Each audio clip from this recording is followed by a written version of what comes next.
Good afternoon, everyone.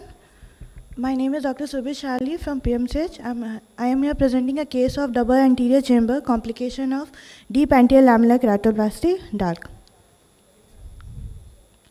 There is no financial gain. Here's a case of 49-year-old female post-DALK patient presented in the IOPD on day 5 post-operatively with complaints of pain and watering in left eye for 2 days. Patient was apparently well after DALK procedure, then 2 days back she started developing pain and watering in her left eye. Patient was diagnosed previously with viral infectious superficial keratitis in the left eye, of which anterior stroma puncture was done twice, and thereafter the patient has undergone DALK procedure a week ago. Post-operatively, she was put on routine antibiotics, antiviral, painkillers, cycloplegics, and IOP loading agents, and other supplements. General examination was within normal limit. On ocular examination, best corrected visual acuity of the affected eye was hand movement. Conjunctiva showed congestion. In the cornea, there was corneal edema. Bullae were present. Graft acuity showed 2+. Anterior stroma puncture marks were seen. Anterior chamber was regularly formed. Fundus was unclear due to hazy media. When IOP was done by AT, it showed 40 mm of HJ. Investigation was done in AIOCMTC, which the double bubble was seen in anterior chamber. Slit line exam showed suture in C2, graft clarity, AC formed, and bullae were present.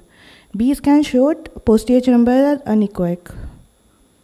A provisional diagnosis of double anterior chamber post-DALK procedure was made. It was managed by a patient was put on IV fluid mannitol 300 ml IV for 3 days. Air was injected into anterior chamber using 26G cannula. Sterile pad and bandage were applied after antibiotic drops, and eye drop brinzolamide was added twice a day. Patient was followed weekly, and she showed improvement. Best corrected vision turned into 6/60, IOP turned into 20 mm of HG, and the AIOCMTC turned out was within normal limit. DALK is a specialized form of keratoplasty performed in disease of anterior corneal stroma, in which pathological corneal stroma is replaced with donor grafts, sparing the corneal endothelium, eliminating endothelial graft rejection, and reduced rate of endothelial cell count. It overcomes multiple complications associated with penetrating keratoplasty, which being an open glove surgery, it may cause expulsive hemorrhage and end off, etc. The indication for DALK are keratoconus, hereditary dystrophy, ocular surface disease, infectious diseases. Here we are discussing complication of DALK. As an intraoperative complication is Descemet membrane break, which can happen during trephination, during stromal layer injection, during manual layer by layer dissection, or during suturing. Its management depends on the size and the location and the stage at which the perforation happens. If it happens during initial stage, and if it is microperforation, it is continued as DALK. Macroperforation in the initial stage of dissection, especially if central, it has to be converted into penetrating keratoplasty. If perforation occurs during suture technique, it can be managed by an air bubble in anterior chamber. Here the case was double anterior chamber. It is encountered immediately following DALK surgery if there is a microperforation. It can be noticed on slit line examination with a distinct space between donor stroma and host DM.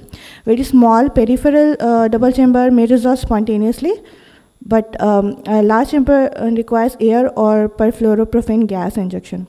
Other complications are raise in intraocular pressure and graft rejection, also suture-related complication.